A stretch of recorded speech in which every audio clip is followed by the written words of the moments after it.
See what Twitch is saying. Okay, yeah, I can see us. Yes, we are live on Twitch. I'm going to have a look at YouTube. Make sure we're live on YouTube. It looks like, yes, we are live on YouTube. We have a look at that, make sure that it's good. Yes, okay, it looks like we are live everywhere. Hello, audience. How are you doing? Brant has just run away. He saw you and then, oh, no, there he is. He saw you all coming. I'm here. Yeah, it looks like we got, I'm not seeing, oh, hey, one thing I didn't share with you, Rohan, I'll send it to you in the thread in Slack. Here's a link to the combined chat from Twitch and YouTube. So don't feel like you have to answer anybody's questions because they won't notice if you ignore them. Hi everyone. But if you wanted to monitor it, feel absolutely free. But yeah, we got a bunch of cool folks in here. Ranulph Cord is of course here. He's always one of the first people in, and helps me test things out, which is great. Greed is Good is in here. Cypher, Makoto, Lee Grossman, Futuro streamer. Good to see you all. So today we're going to be, we've only got a couple minutes before we're going to go officially live. Today we're going to be talking about Hotfix 30.1, which came out like last week. And then the other fixes in the wake of Update 30 that we currently have in the works. And we're going to get to know Rohan Plummer over here, who is our new customer advocate, filling the shoes left behind by Joe Swarner when he joined the design team. So we're going to talk about all that stuff, and maybe this will be an hour. I might cut it a little bit short because I am sick as a dog, and but I only realized it right before the stream, so I'm like, okay, I've got a little bit of energy left. We're going to pour it all into the stream, and then I'm going to faint. So if I start fainting before the hour is up, I might cut it short. So apologies in advance if that's how it goes. If you faint completely, then the show will go on as long as you're unconscious. I guess that's true. And I think that there might be a way that Wonder could close it down from the restream side. I'm not sure, but what I'll probably do is I'll fall backwards onto my green screen. You'll see it collapse, and the entire, the mess of my office, and you'll probably see me half dead on the ground. It'll be awesome. Everyone will be excited. V8 Viper, I don't have a sense when we could give you more details on the future roadmap, so sorry about that. The only roadmap that we're looking ahead to right now is just immediate fixes on the horizon. So that won't be, if you're looking for more than that, that won't be this stream, but as soon as we do know stuff, we'll certainly try to tell you. I am Greg demands a character with a red mohawk. The funny thing is there's something wrong with my camera here because this is a pink mohawk. In person, it is unmistakably like fuchsia, but for some reason, or it's like hot pink. For some reason, with this particular camera that I use, it looks red. I don't know why that is. Like it should match the sort of the shirt on that woman on the billboard, but for some reason it looks red here. I don't know what's going on. Yeah, so Green is Good says Jeff caught blood plague. Yeah, so I did a personal like test stream this morning to see if I had the energy to stream, and I'm planning on titling that one when I put it on YouTube. I'm going to call it I think I have blood plague. So we're on the same page there. All right, it is officially 3 o'clock, so apologies in advance if my delirium-addled mind results in this being a weird stream. I'm going to do my best, but yeah, okay, let's all be quiet and get this thing started.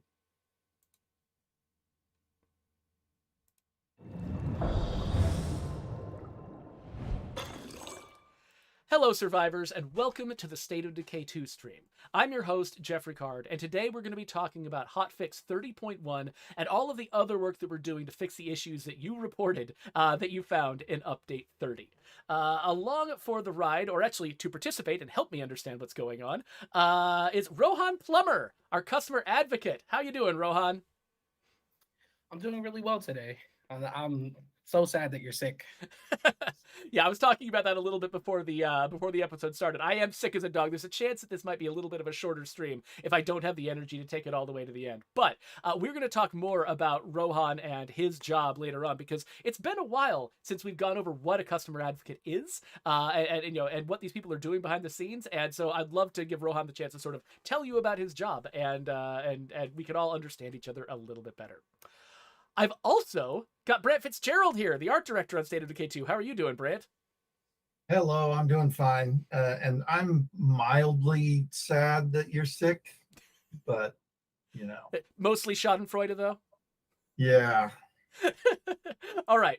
No, I'm sad that you're sick. I hope you get better quickly. I hope I get better quickly too. That really would help me a ton.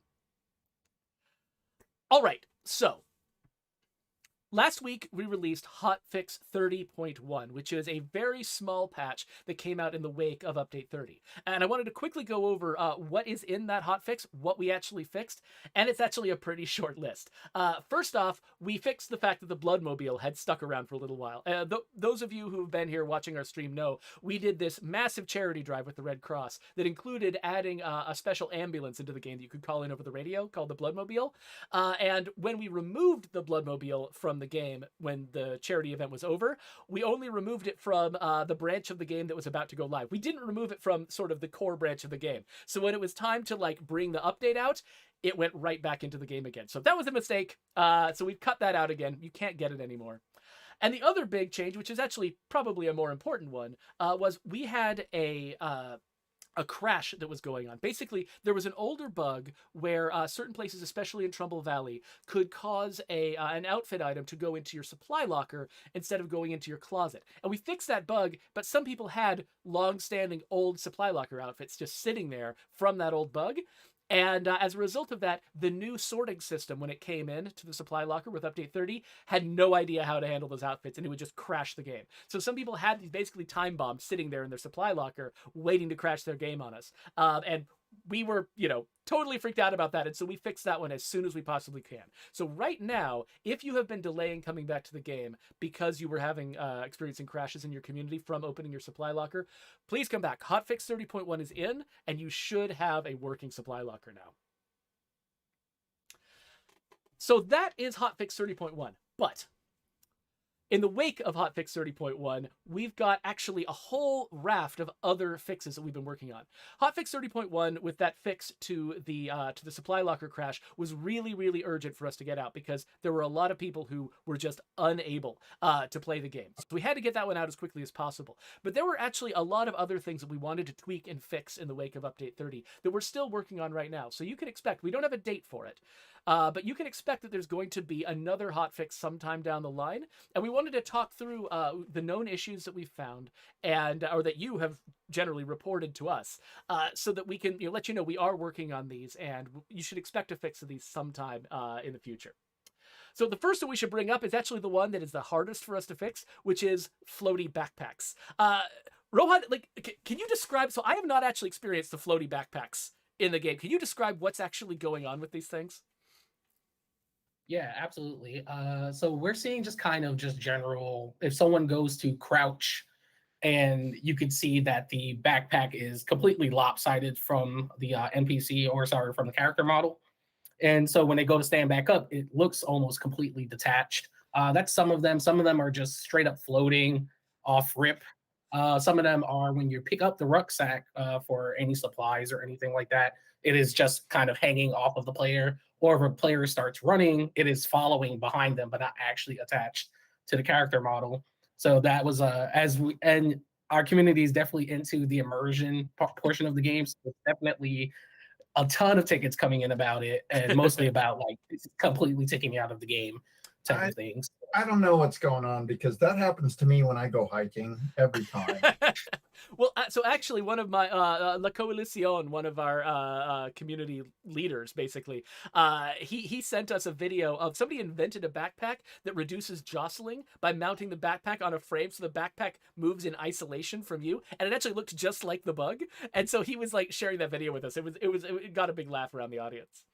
Oh yeah, so that's a real hilarious. backpack. That's a real thing. Yeah, so we're just deepening the immersion by simulating that type of backpack. But so the problem is that's actually a really difficult bug to track down. We've got some leads, we're following up some possibilities, but we can't guarantee yet that we're going to have a solid fix for this in the next time we release a patch.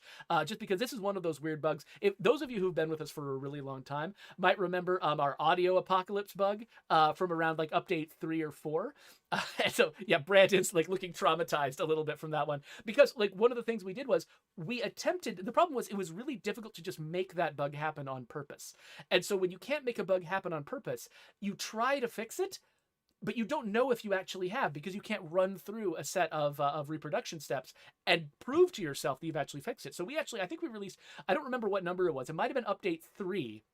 We released and said, hey, we think we've got a fix for the audio apocalypse bug. Try it out and see if it's fixed. And we got a raft of responses saying, no, you did not fix the bug. So we're like, okay, sorry. And so we spent the next update actually figuring it out. And I believe it might have been Joe Swarner, or maybe it was somebody in QA, found finally a set of steps you could go through to definitely make the bug happen every time. So we actually knew when we had fixed it. So this is one of those where we might ship a fix that we think is a fix to this bug. We can't guarantee it's going to be fixed though. We're still working hard on it. And if we do find a surefire solution, then great, we'll put it in there. But if we can't for sure, then that might stick around a little bit longer. And we apologize in advance. But there's a bunch of other fixes that we can make to the game that are actually a lot more solid. One of the complaints that people had quite a bit was about caliber sorting in the game. And actually, I think I can pop over into the game here and sort of show you what we're talking about. I think we actually talked about this a little bit in the previous stream we did. But basically, there were a couple of little problems with the way that we were sorting ranged weapons in the supply locker, where not only, like right now, the fact that I've got a stack of light bolts and a second stack of light bolts, that causes some disruption with the ordering of all the items in here. But also, we were prioritizing basically, in some cases, I think, the type of weapon over the caliber of weapon. So what the situation you were used to a long time ago, where when you highlight a particular ammo type, you can see a cluster of all of those weapons that use that ammo type in the supply locker. So if you're like, okay, well, I've got a ton of 5.56, I should go and look at the section of guns that are all 5.56 and grab one that I can afford to use. That got a little bit disrupted in update 30. And so folks have gone back and like refactored the way that the sorting works so that sorting by type should actually cluster all of the calibers together the way that it used to.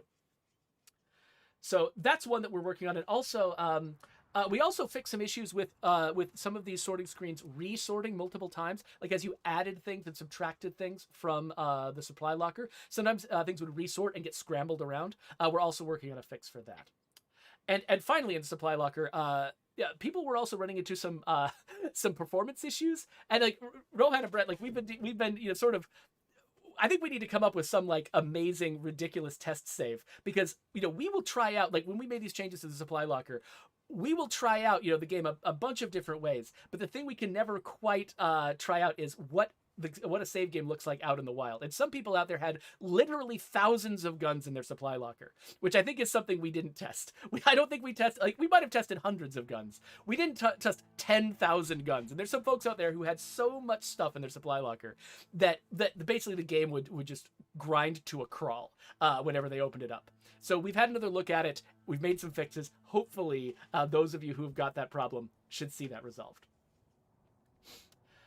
And let's see here. Oh, here's another thing that I can actually show you in my game. So last time we did this official stream, I actually brought this community. I legacied with this community, and I brought them into Cascade Hills and settled them. I actually settled them at Lock and Key, and then I realized I wanted to move somewhere else, and so I've since moved them over to More and More Warehouse. But one thing that, because this is a community that legacied and then continued, a problem happened at my base, which is my command center is back down to level 1. I had a maxed out command center with this group for ages, but now it got knocked down to level 1. And I believe that happened to everybody else too. That's a really common bug, isn't it, Rohan? Like it pretty much happens to everybody. Correct. We've seen a few of them come in for sure, trying to explain it as well, because it does specifically only happen to legacy communities. Yeah, so it's not going to happen like if you move maps or something like that. It's not going to happen there, but you will lose some progress in your command center. So, for instance, if you recruited a programmer just to get your command center all the way up and then exiled them or dismissed them, you can be kind of screwed over because now you've got your command center back at square one, and you've got to level it up again, which I'm going to do right here. So that is fixed. We found the problem. That is fixed, and it was just a simple miscommunication, and so it was pretty easy to resolve, as far as I understand. I shouldn't say that people's jobs are easy when they're not here to tell me that they're not. But anyway, so that should be fixed. At sometime in the future. There was another issue where characters' traits, particularly, I believe it was, Rohan, correct me if I'm wrong, I think it was new characters were having their traits show up without any effects. You see the green and the red text on here that's telling you what the traits do. That they were showing up with no green or red text and no effects. Is that am I describing that right? Yeah, and sometimes they were just coming in blank, right? Like Just there no would traits at be all? nothing there. Yeah, like nothing is there, but they clearly should have them. So that's another issue we were running into as well. Okay, yeah, so that one was an obnoxious one. At first, I was hoping that it was just just the text is missing. It's fine, but we'll fix the text. It'll be good. But I think that actually some of the traits were showing up with genuinely not having their intended effects. So you get that special trait you've been looking for a long time, and then it doesn't actually do anything, which is very frustrating. So yeah, so Zoe put some time into that, fixed that one, and also fixed some translation issues we were having around traits and stuff like that at the same time. Oh, and she also fixed a problem with morale debuffs. And so, when you are running around with your community, you've got this morale list, which I can't navigate to for some reason, that is basically characters will, for whatever reason, get these morale buffs put on them. And most of them are temporary, or they only last as long as the cause is around. But some of these were following characters into the legacy pool, which means they would emerge from the legacy pool with these on them, which would be kind of a problem. And so that bug is also being worked on. We should have a fix for that sometime soon.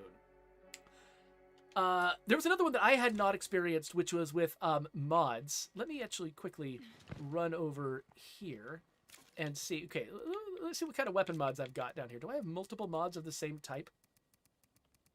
All the way to the bottom of the list. Yes, okay, so I've got a couple of professional breaks all stacked up. And what do I have? Okay, I've got an advanced break here. So I'm going to take that advanced break off. Let's assign a professional break onto... I've never tried this before. I don't know if I'm going to get the bug or not. But you assign a break onto this weapon right here. And now if I take the same exact break and try to assign it again... Okay, so it looks like it didn't happen to me because I did actually get the original break back. But apparently it was possible to get into a situation where you would actually destroy one of your breaks. You would just keep assigning breaks and they would be going into a black hole and disappearing for some players. So that is apparently fixed. So like at least at the build that we've got at work. One thing that folks were noticing is the fact that they were getting messages about assault hordes attacking people. So those of you who are in the public test realm would be aware that assault hordes are like a thing that is involved with our new upcoming refactor of infestations and hordes and how they work. And so seeing that in the core game was uncomfortable because those features have not moved over, but some of the notifications from them had. So players were like, oh no, what happened? Did we get the new infestation feature by accident? And no, you didn't get the whole infestation feature. You just got those notifications and it was uncomfortable. But they should be gone sometime soon. And then I think a lot of the other stuff kind of falls into sort of some broader categories. There were some other... the brightness and gamma screen was broken. The screen where you like adjust the brightness back and forth and figure out how the game should look good on your monitor. That screen was broken, and we're fixing it behind the scenes over here. There were also a few more rare crashes that weren't nearly as common as the supply locker crash. We've also found some of those and killed them. We're also working on a lot of the just minor UX issues, user experience issues, where the user interface was just not doing what you expected it to. Like, for instance, going back after you're looking at the details of a survivor in the legacy pool, if you back out again and look at them, they would the cursor would be on the wrong survivor, and so now we're changing that to keep it consistent and make it easier to navigate. Stuff like that. And finally, there's also some translation issues, but those are done. Look, I gotta give an extra special thanks to La Coalición for letting us know about all of these translation issues that he and his community have been finding in the Spanish version of the game. We have shipped those problems off to the team that does localization. That is done out of house, and so I'm not dead certain how long it's going to take to get better translations back. But so I can't promise that. I'm not promising any of these for any particular date or time. But I'm especially not promising this one for the next hotfix because we're not sure. When we're not doing it ourselves, it's a little bit harder to make specific promises. But there you go. So there's a lot of stuff in the works. We've heard a lot of your messages, and we just want to let you know we are working on these things. And though we can't give you because some of these bugs are still kind of up in the air being worked on, we can't give you exact dates on when a hotfix is going to be able to come out. We do want you to know that we're working on them. We're aware of them, and we've heard your messages mostly through Rohan, whose job it is to receive your messages and pass it to the rest of us. We've heard them, and we are working on them.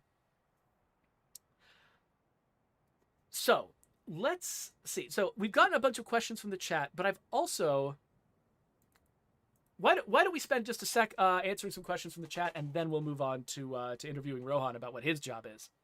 So we've got a question from TwoFace777 who asks, any chance you guys will change how many characters we can save? And I assume you're talking about in the legacy pool, how big the legacy pool can be. So the reason why the legacy pool is at the limited size that it's at is because originally we actually had no limits. So when the game first shipped, like version 1.0, it had no limits at all in the legacy pool. And what happened was there's actually a limit on how large your save in the cloud can be.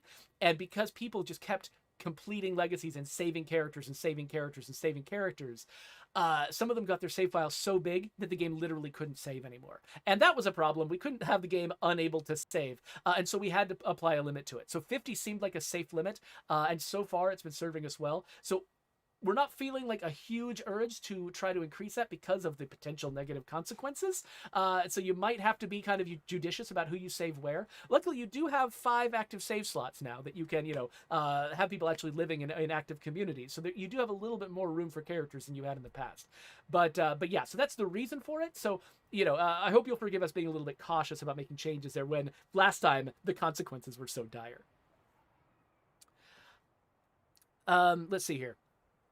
So La Coalición asks, is there any plans to improve the sorting system on your base locker, specifically on the ammo side? So I think I actually answered that question already in the main thing, in the previous segment, La Coalición. So yes, we are working on that. We are going to get them sorted by caliber again. So hopefully that's going to work out great. We do have a couple questions that are actually about your job, Rohan. So I'm going to skip those so we can talk about them a little bit later.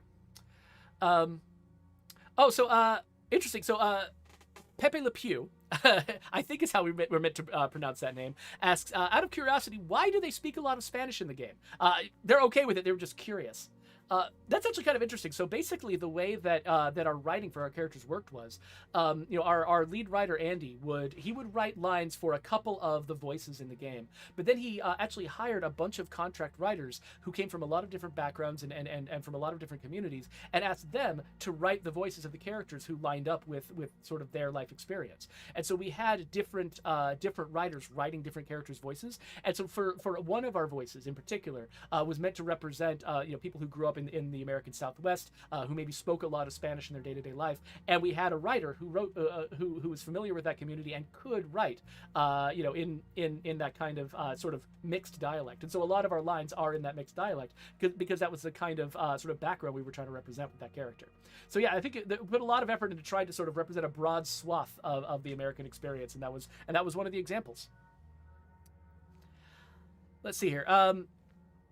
Oh yeah, so we've got more and more questions about the supply locker and how it's organized. And I understand, like, especially those of you who've been playing the game for a really super long time, the supply locker can get extremely full, and the more control you can have over it, and the more sort of you could, like, the better you can sort it, the better you could potentially filter it, the better off your experience is going to be. And so the step that we took in Update 30 to try to make the supply locker a little bit more manageable at scale was one step, but we have been thinking about other ways that we can improve it, and we've been listening to your feedback as well. I cannot make any promises about when or how we would continue to improve it, but we've definitely gotten the message from you folks that that you would like to have, now that we've taken one step down that road, you'd like to see us take more steps and make that thing a lot more manageable. So we've totally heard you. So those of you who are popping that question up here, we definitely are hearing your voices, and we want to see what we can do.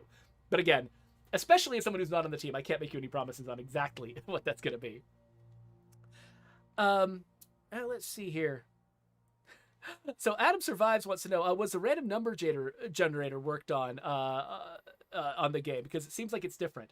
That's a thing that's kind of a thing that we often get. Every time we release an update, folks, the problem is our game has very, very random outcomes. A lot of aspects of our game use a random number generator to determine what is going to happen to you.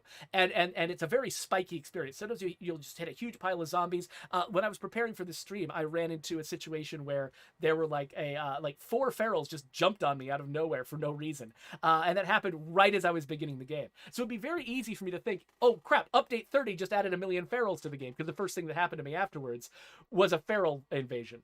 But actually, like, it really is just so things are so random that you're always going to run into weird spikes and valleys throughout your experience. And so right after an update, everyone thinks something major about the game's random number generator has changed. It's a very common experience, but I think it really is. Occasionally, it actually is a real problem that we've accidentally introduced. Most of the time, though, it's just sheer luck of the draw that you just had. You had some kind of random experience, and it felt like the game had changed, when actually the game has always been able to randomize you, and that's just how it works.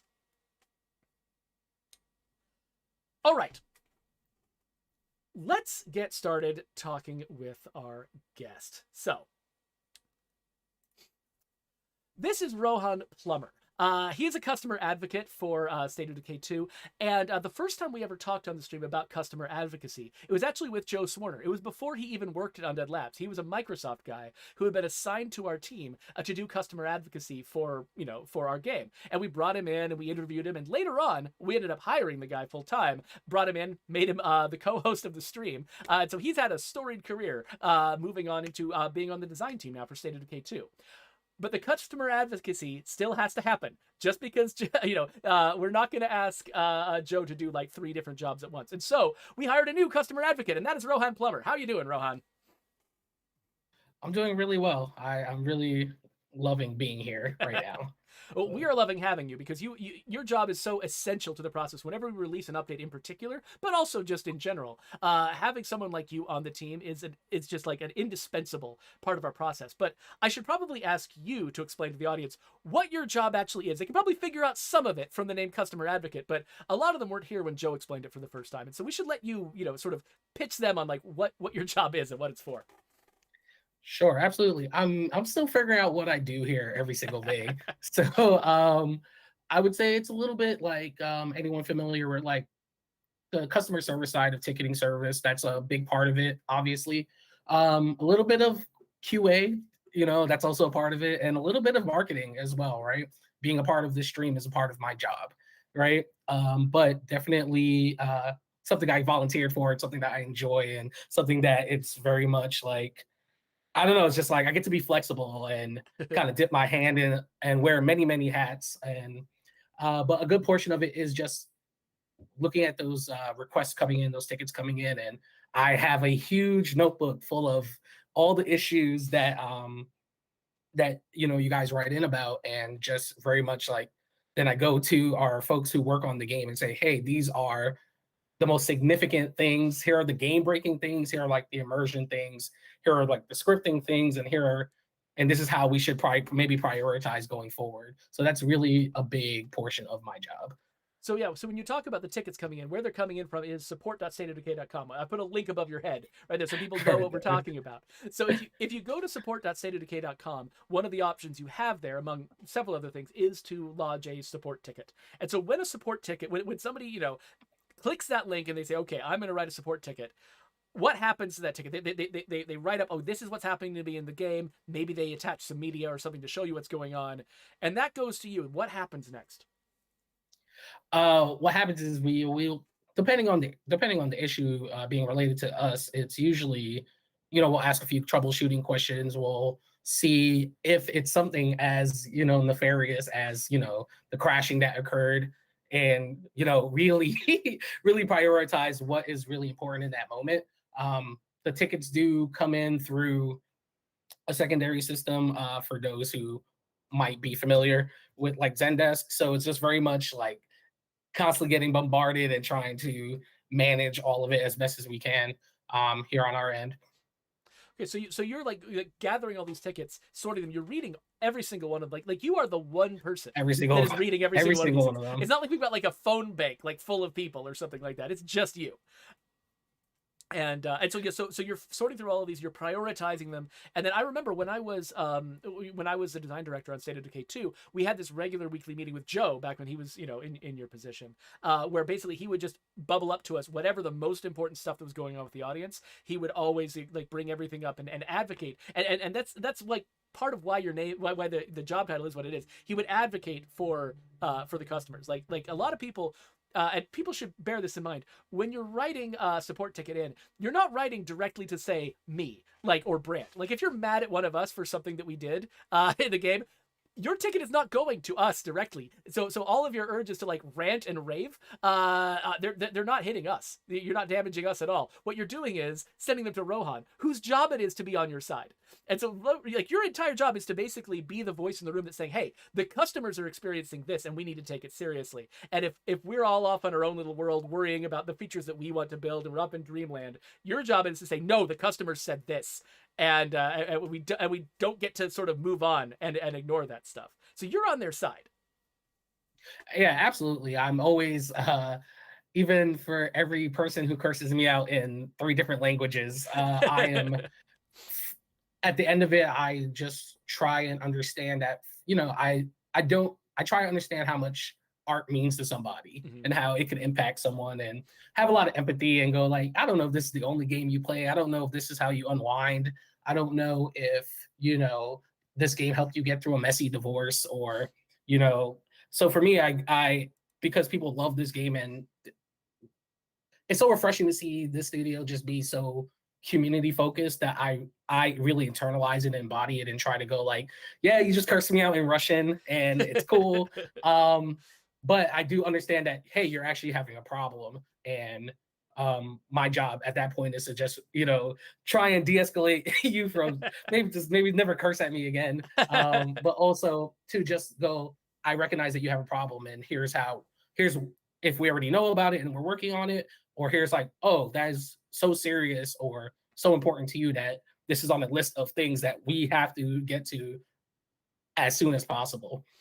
I know if anyone's been in the chat, I've been really focusing on the accessibility side of like what's happening in the game. And I definitely see the stuff with the translations. I definitely see the inability to, change languages, or at least change subtitle languages. And I can definitely see where it feels very frustrating for something that seems very basic, but, maybe wasn't considered, or maybe, there's just different ways to approach it. And so that's been like a huge, huge focus of mine since I've been here. And I will continue to like work on things like that whenever I see stuff like that, because that's the stuff that I'm passionate about. That's a part of my values.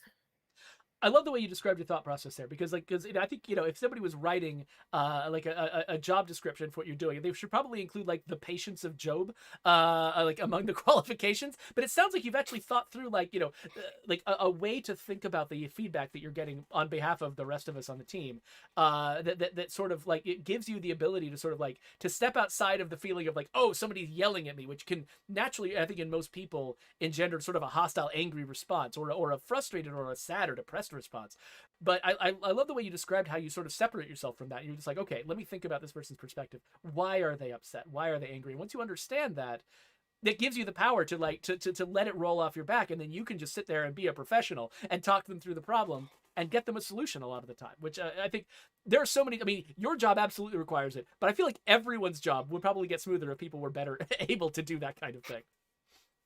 Yeah, it's a definitely a learned skill from prior employment history.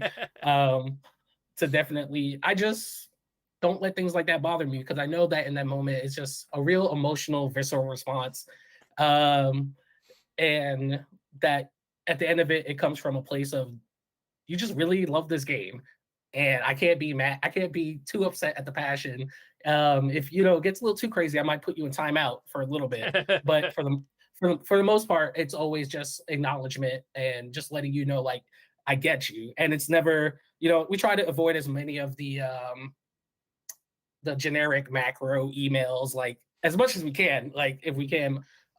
It's always going to be, I will always try and personalize a response as best as I can. And just let you know, like, this is not a computer behind this screen. This is not an automated response. This is just me. It's just me and the occasional helper trying to help you out. Yeah, I think that is actually something that, one of the reasons why we wanted to have you on here, partly just because your job is interesting and it's cool to hear your perspective on it, but also like I think people in our community should see the face behind this process. A lot of the folks who are engaged with this stream are our most engaged players, people who are most likely to be reporting bugs. And I want them to understand, like, you are a real human being on the other side of this. A couple of them, like, I did get one comment in the chat. I don't really know the answer to this. David Devine was asking about, like, saying that, like, that I think that they had at some point gotten like a generic form letter back in response to a support ticket. Is there a generic form letter that comes out when you first submit the ticket, but then there's a more personalized response later once you've engaged with it and figured it out? I don't know how it works. I'm just asking. If they're talking about like just a kind of like a generic response, like when the crashing was happening, just to give perspective, when the crash happened, we got an influx of about 1,000 tickets.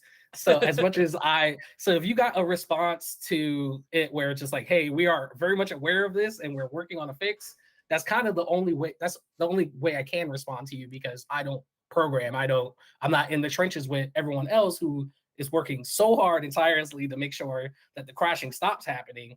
So all I could do at that point is just let you know, like, hey, we've received your ticket. We are very much aware of it, but there's really no new information to give you or a workaround, because it literally is just happening. Yeah. Now, I was looking at the question, and the way I interpreted it was they were asking about like ticket number and then like additional information, and I'm not sure if that was something that Zendesk did before.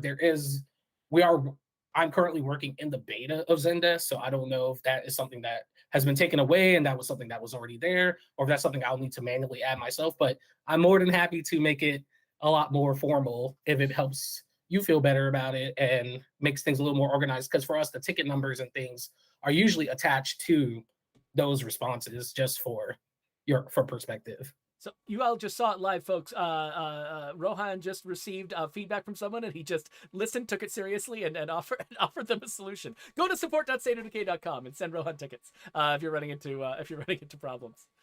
That's the kind of response you're going to get. Thank you, Rohan, for giving us sort of the outline of your job and how it works. We've got a few more questions in the chat, and one of the Brant, we've got a pretty common question here, which I think I hear this from La Coalición all the time. And so I don't know what the best answer for it is, but the question is basically, how hard is it? And we get lots of how hard is it questions from the audience sometimes. How hard is it to add new textures for weapons in the game? Like if people wanted to have variant versions of certain weapons in certain colors and things like that. I feel like, as I understand it from the outside, you and Mark and Dan and other people who've worked on this, worked on the weapons, you get a lot of very specific requests from people all the time, right? The sheer scope of it is huge. Do you want to talk about like what it would entail to like satisfy everyone's specific requests? So we never did set up a system to swap materials that were on firearms or melee weapons. So what that entails is having to set up a new data table and basically make a duplicate and then create a new set of textures for any new weapon. And then each one has to go through the whole process of audio and testing and all that. And at this point, we really don't have the people on the project anymore to affect a lot of that stuff. So it's relatively easy to do. Yeah. Making the texture isn't the hard part. That's actually, if anything, might be the fun part for you and Mark and Dan. We could make and have made thousands, right? But actually getting those into the game, making sure that they're working correctly, is something that we just don't have the personnel for anymore. Yeah, so if we had set up the system so that each weapon had sort of an independent texture that could be swapped on it, on the fly, then yeah, adding textures to the game would probably be fairly easy. Probably just be completely content driven. Artists could probably do it entirely by themselves, without needing to tap into the data and stuff like that. But because we've set it up so that basically each time your gun looks even slightly different, it has to be an entirely different gun. It has to be tested separately. It's got its own gun data. It's got its own everything, and it becomes a job for several disciplines to all collaborate on. And yeah, look what happens when we did have we've been sort of slowly losing people off this project for a while, and look what happens even when we do have some staff. Like we still have people asking about one of the guns that we introduced in Trumbull Valley that got replaced, but if you had an old version of it, it's still broken and will be for all time. Yeah. So, We don't, like I said, we don't have the resources that we did before, and things like that slip through. So, And it would also mean that there would be a whole nother like additional gun that would stack up in the loot tables. It would stack like if we tried to do like I don't know, like a G17 in 40 different colors. Theoretically we could, but then there would be 40 G17s in our loot table, and you'd have 40 of them in your supply locker, and or whatever. It's like the game is just not set up for that kind of variety to sort of just easily show up. Yep. So, by the way, Rohan, Adam Survives has dubbed you Rohan the Advocate. So you've got an official name here in the chat. I appreciate that. I've been reading the chat. I appreciate you guys. I'm trying my best. So, knowing Adam's probably already made like a giant wall-sized wooden template shield with your Rohan the Advocate's crest. Yes, Adam Survives is one of our craftiest community members, and he's actually, I think I might even have one of his pieces somewhere, but I've got a green screen behind me so you can't see it. I think I might even have one of his pieces in my office. So, yeah. By the way, I'm driving around here in Cascade Hills trying to remember where the heck the gas stations are, because the one gas station I could call to mind is already empty. I've completely forgotten where they are. Oh. Oh well. And David, don't worry. I took no offense to your question. I don't mind answering questions. Yeah, exactly. I mean, if you're going to ask anybody a possibly uncomfortable question, Rohan is the one who's most practiced at answering them. So yeah. All right. So one thing that I was actually thinking of doing, I should probably, since I have no idea where a gas station is because I don't know anything about my own game, I'm going to head back home because I was actually thinking of making another legacy pool swap, which is something we can do after update 30. So I'll head that direction. Let's see here. Okay. What? Ed Blake says people who are represented by Rohan are Rohirrim. Okay. So in the wake of Lord of the Rings, Rohan, how many of those jokes do you get? I didn't actually really start hearing the jokes until the movies came out. So that would have been middle school for me. So it was very much, I was really excited to hear my name in a movie. Same as anytime I see, I would be the first one to say I have an ego. So the minute I hear my name in anything, I get really, really excited. And then I tell people that my parents aren't Lord of the Rings fans. I'm just West Indian, and that's just a normal name. Yeah, very typical. Yeah, so I had a similar experience because people often, looking at the spelling of my name, which is Geoffrey, people often their initial response is to pronounce my name Geoffrey, and so Game of Thrones was uncomfortable for me, having the worst person in that entire world apparently sharing a name with me, though he did actually not. So yeah, you can definitely do a lot worse than the Rohirrim. So I saw someone post the JoJo reference, and yes, that's why Diamond is Unbreakable is my favorite arc in the entire JoJo's Bizarre Adventure, because there's a character named Rohan Kishibe. Gotcha. Who I love. Okay, I have not gotten into that. I think that my kids' friends are into it, but I have not actually watched any of that. So, all right, so I think what I'm going to do is get back to base, make a little swap here, and then I think we might actually wrap this stream up a little bit early. Sorry to folks in the chat, because normally we do this for an hour, but unfortunately, as we mentioned at the very beginning, I am sick as a dog right now, and I think I'm running low on my vamping energy. So I hope that you all can forgive me for that. But I do want to at least get back and sort of show off one of the benefits of update. The problem is, okay, here's my delirious mind is literally incapable of navigating Cascade Hills. Those of you who have been actually watching me desperately trying to get back home and utterly failing to make the right turn at any point along the way. I did kill a feral though. That was pretty good. It's hard to kill ferals with vehicles. Let's see here. We just want you to feel better, Geoffrey. I appreciate that. Or shall I say, Geoffrey? That's how I want to say your name every time. Geoffrey. Just because it's you want to sound just a little bit posh, I guess. Yeah. Yeah. So No, I was gonna say that you saying it like that just makes me think of Fresh Prince of Bel-Air. Oh, right. Absolutely. So E5 a Pie guy asks, will the legacy pool call-ins be increased to 10 survivors? We can only call in 9. So actually, that is directly related to what I was going to show you here. So I have actually finally found more and more. So yay, we're here. So yeah, so let's go look at that. So right now, my community has got 9 people in it. And I've got a problem, which is I've been really wanting to build an auto shop right here, because we've got, as you can see, an active bounty up there that says I need to make vehicle upgrades. And so I need to have an auto shop to do that. But unfortunately, I don't have anybody with the mechanic skill or the auto mechanic skill. No kind of mechanic of any kind in my community. And so what I need to do is recruit somebody. But the problem is, if I look at the radio options, recruit legacy survivors, I can't. I'm at maximum survivors because I've got 9. And there's a reason for that.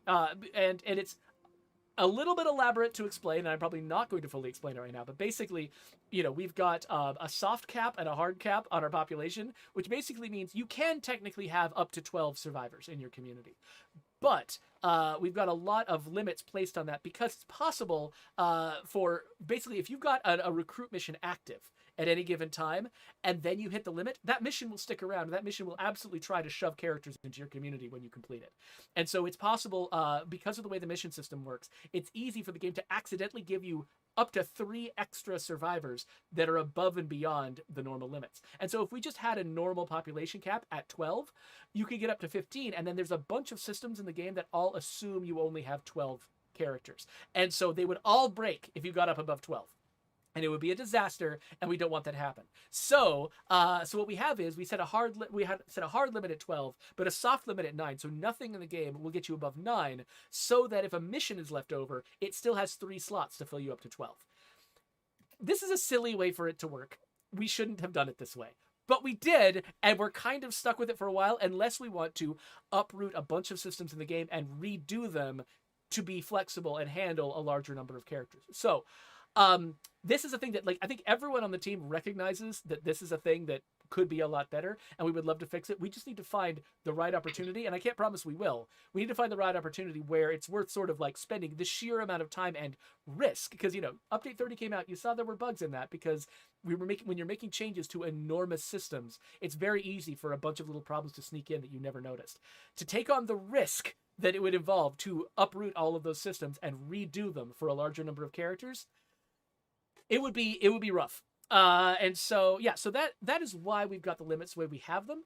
But luckily, because we've got the ability to put people out to the legacy pool, what I actually think I'm going to do is I'm going to grab Marshawn here, because Marshawn and Adam have got the same community skill. They're both metal workers. So I'm going to grab Marshawn, and I am going to send him to the legacy pool. So let me go find him. Where are you? Where are you hanging out, Marshawn? There you are. Come here. Come here. Yep, Where are you going? sorry. Where are you going? Come back. Come back. Man, you cannot catch Marshawn. Okay, here we go. Let's talk to him. Hey there, buddy. Head out to the legacy pool.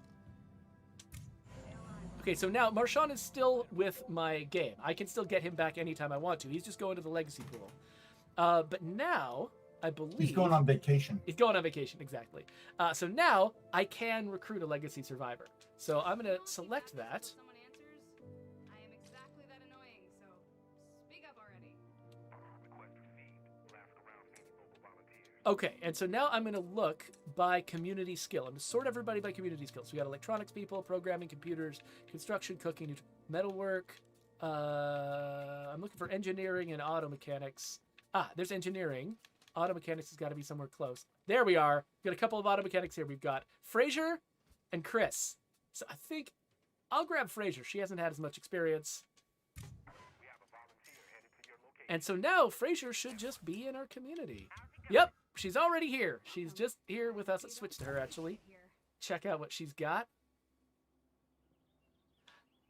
Oh, she brought a whole bunch of useful stuff with her. A bunch of... Oh, yeah, okay. I'm going to have fun sorting through all of that. But the most important thing she brought with her was her expertise. So now I can actually build my auto shop. And it was that quick. Like, that's the thing that I love about this feature, is that once you've been playing the game for a while and you've built up a store of characters, you've got so much flexibility for sort of dream teaming, sort of building, you know, the set of skills that you think that you need in order to fulfill your community dreams. So there you go. Oh, hey, a question from Something Viscid. Has Plague Cure been bumped up to the top of the supply locker yet? That is a very good request. I think it's a common request, and I'm not sure where that lives, because we are aware of that request. I don't know where that lives on the priority list, but we are aware that, yeah, people would love to have really easy access to Plague Cure, because sometimes, I don't know if there's another thing that can be in your supply locker that you need to get as quickly as Plague Cure. So putting it right at the top, yeah. Interesting. Okay. I thought we had done that. Yeah, so I think right now it's not, but it could easily be that we intended to do it and it got messed up by some of the other stuff, because there's various shenanigans going on inside the supply locker right now. But yeah, I think right now it's actually kind of in the middle. Like you've got all the throwables and stuff up here, and then you've got, it used to be at the bottom of the list, and I think now it's in the middle of the list here, with a lot of the other health things and books down below it. Yeah, I very distinctly remember in the earliest meetings about restructuring the supply locker that was like the first thing that was brought up. It's like the ability to put that at the very top. Yeah, so it seems like that probably is something, may have been an oversight, or it may have simply just been the consequences of a bug, as so many things are with the supply locker at the moment.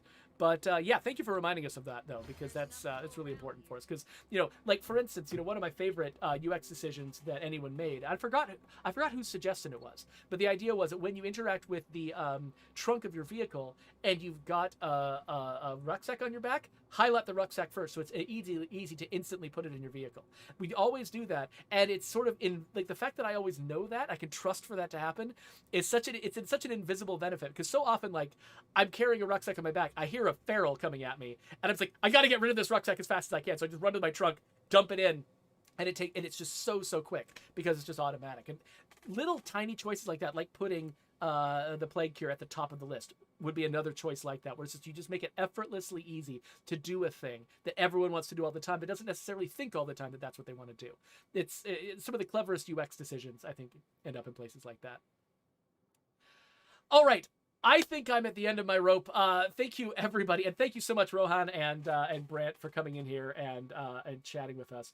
Oh, one thing that I should call out, by the way, keep an eye on our social media feeds. Watch us on, you know, Twitter and Instagram and stuff like that, because there's a coloring contest coming up, and you're gonna want to know about that. So definitely keep an eye on that. A bunch of work has gone into it. I think it's gonna be a lot of fun. So keep your eyes open, pay attention to us. We want to let you know about that. And let's say goodbye to our guest, Rohan. Thank you so much for coming in here and giving everybody the skinny on how support.stateofdecay.com works. And if you've got problems in the game, go send a message to Rohan, and send a nice one. Rohan's a human being. Rohan, how are you? Yes. I would appreciate it. I would appreciate it. Thank you. I was glad to be here. I'm glad to be here for sure. Same here. And then Brant, of course, always lovely to have you. The co-founder of the stream. And my better half, my work better half in many ways. It's good to have you here. Thank you so much for joining us. Thanks again, everybody. As usual, we love you for coming by. And, you know, we keep trying to make this game better. Sometimes we trip, sometimes we fall. We always pick ourselves up, and you're always there to help us out. So thank you. And Rohan, welcome to the team.